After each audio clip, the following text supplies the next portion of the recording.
മോഹൻലാൽ എന്ന് പറഞ്ഞ പോലെ മോഹൻലാലിന് ഇപ്പൊ ഇന്ന് അവാർഡൊക്കെ കിട്ടിയല്ലോ, ഒക്കെ നിങ്ങൾ അറിഞ്ഞതല്ലേ അല്ലേ? അപ്പൊ എന്താ പറയുക, ദൈവദശകം പ്രാർത്ഥന, അതിനകത്ത് ഏതെങ്കിലും ഒരു ദേവീദേവന്മാരെ പ്രത്യേകം സ്തുതിക്കുന്നുണ്ടോ? ഇല്ല. ഏത് മനുഷ്യർക്കും എപ്പോഴും എവിടെ വെച്ച് വേണേലും. അതുപോലെ തന്നെ അതിന് വേറൊരു ഗുണമുണ്ട്, ഒരാൾ പ്രാർത്ഥിച്ചാലും നമുക്കും അതിന്റെ അനുഗ്രഹം കിട്ടും. അതിനകത്ത് ഞാനോ നീന്നോ ഒന്നും പറയുന്നില്ല, എപ്പോഴും ഞങ്ങളും നിങ്ങളും.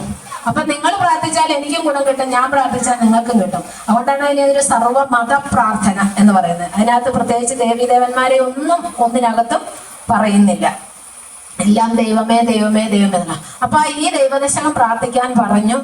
അപ്പം തൻ്റെ ശിഷ്യന്മാര് അത് പ്രാർത്ഥിച്ചു. അതിലാ അവസാനം അഴമേറും നിൻമഹസ്സാം ആഴിയിൽ ഞങ്ങളാകവേ ആഴണം വാഴണം നിത്യം വാഴണം വാഴണം സുഖം. ദൈവത്തിൽ തുടങ്ങി സുഖത്തിൽ അവസാനിക്കുന്നതാണ് ദൈവദശകം, അല്ലെ? ആ ആഴമേറുന്ന നിന്റെ മഹസ്സില് ഞങ്ങൾ എന്നും അവിടെ ആഴുകയും വാഴുകയും ചെയ്യണമെന്ന് പറയുകയാണ് ആ പ്രാർത്ഥനയിൽ. അത് സത്യം നമുക്ക് പാടിയും ചൊല്ലിയൊക്കെ തന്നെ അതിന്റെ അർത്ഥത്തോടു കൂടി അറിഞ്ഞ് നമ്മൾ പ്രാർത്ഥിക്കും. സത്യത്തിൽ നമുക്ക് ഒരു രോമാഞ്ചം പോലെ വരികയാണ്. അപ്പൊ ആ പ്രാർത്ഥന പാടി ആ സമയത്ത് അവസാനം വാഴണം വാഴണം സുഖം എന്ന് പറയുന്ന ആ സമയത്ത് ഭഗവാന്റെ ആ തിരു നയനങ്ങൾ അങ്ങ് അടഞ്ഞു. അതായത് ആ ശരീരത്തിൽ നിന്നും ആ ജീവന്റെ അതങ്ങ് മാറി. അതായത് മഹാസമാധിയിലേക്ക് ഭഗവാൻ പര്യാണം പ്രാപിക്കുകയാണ്. ജരായും രുചയും ഭയവും ഒന്നും, അതായത് ജരാരുചാമൃത ഭയമഴ ശുദ്ധ യശോ നിർവാണത്തെ അടഞ്ഞ സൽഗുരു എന്നാണ് സഹോദരയ്യപ്പൻ ആദ്യത്തെ നാലിലേരി പാടുന്നത്.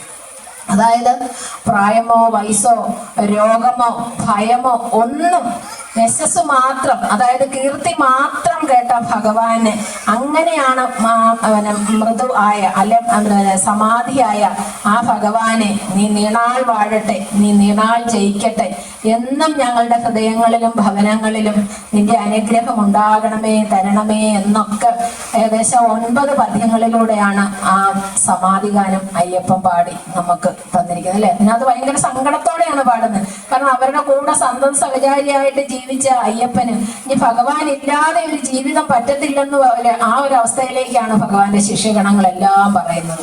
അപ്പൊ ഭഗവാന്റെ സമാധി ഗാനത്തോടു കൂടി അത് 5-ാം തീയതി ഇങ്ങനെ സമാധി ആയെങ്കിലും 6-ാം തീയതിയാണ് മറ്റു ചടങ്ങുകളും ഇരുത്തലും പരിപാടികളും ഒക്കെ നടത്തിയത്. അപ്പൊ അന്നാണ് അതെങ്ങനെ പാടിയത്.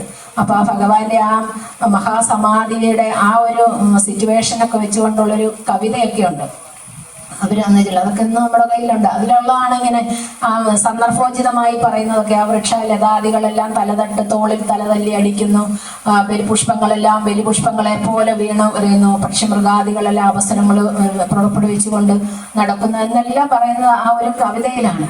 അപ്പം ഭഗവാന്റെ ആ പരിനിർവാണത്തോടുകൂടി പക്ഷെ അന്നും നമ്മുടെ നാഗമ്പടത്ത് വന്നപ്പോൾ ശിഷ്യഗണങ്ങൾ ചോദിച്ചു, ഭഗവാനെ ഇനി ഞങ്ങൾ ശിവഗിരിക്കുന്നി വരുമ്പം ഭഗവാൻ അവിടെ ഉണ്ടാകുകയല്ലേ എന്ന് ചോദിച്ചു. അപ്പം എന്നുമോ എന്ന് ഭഗവാൻ ചോദിക്കുന്നുണ്ട്.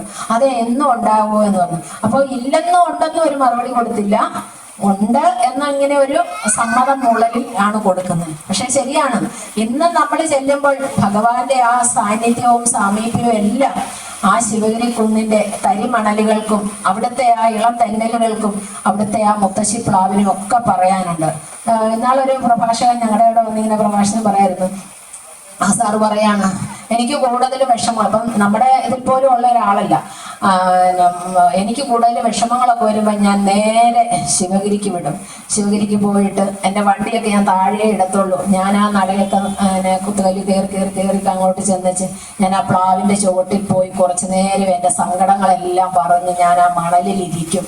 അപ്പോഴത്തേക്ക് ഞാൻ തിരിച്ചു പോരുന്ന സമയമാകുമ്പോഴത്തേക്ക് എൻ്റെ മനസ്സിൻ്റെ ആ വിങ്ങലെല്ലാം മാറി ഞാൻ വളരെ ഫ്രീ ആയിട്ടാണ് ഞാൻ പോരുന്നത്. അപ്പൊ എനിക്ക് എന്ത് വിഷമങ്ങൾ വന്നാലും ഗുരുവിനെ അറിഞ്ഞ കാലം മുതൽ, എൻ്റെ ദൈവം എൻ്റെ ഗുരുവാന്നാണ് പറഞ്ഞത്. അപ്പൊ അറിഞ്ഞ കാലം മുതൽ എനിക്ക് എൻ്റെ വിഷമോ ബുദ്ധിമുട്ടുണ്ടാകുമ്പോൾ ഞാൻ ആ ശിവഗിരി കുന്നിന്റെ ആ മണലിൽ പോയി ഇരുന്ന്, ആൾക്കാർ ഒത്തിരി ഉണ്ടെങ്കിൽ അവിടെ ഇരിക്കാൻ ചിലപ്പോൾ ഇട കിട്ടത്തില്ല. അപ്പൊ ഞാൻ ആ പുറകോട്ട് എവിടെയെങ്കിലും പോയിരിക്കും. ഇടയുണ്ടെങ്കിൽ ഞാൻ ആ മണലിൽ ചമ്പ്രം പടഞ്ഞിരുന്നു കൊണ്ട് ഭഗവാനെ പ്രാർത്ഥിച്ച്, പറ്റുമെങ്കിൽ ഞാൻ ആ പ്ലാവിനെ ഒന്ന് കെട്ടിപ്പിടിച്ചുകൊണ്ട്, അല്ലെ ആ പ്ലാവിൽ എൻ്റെ ശരീരത്തിന്റെ ഏതെങ്കിലും ഭാഗം ഒന്ന് ടച്ച് ചെയ്തുകൊണ്ട് ഞാൻ എനിക്ക് പ്രാർത്ഥിക്കുമെന്ന് പറഞ്ഞു. സത്യം പറഞ്ഞാൽ അത് കേൾക്കുമ്പോൾ നമുക്കൊരു വിഷമം. നമ്മൾ പോകാറുണ്ടോ അല്ലേ?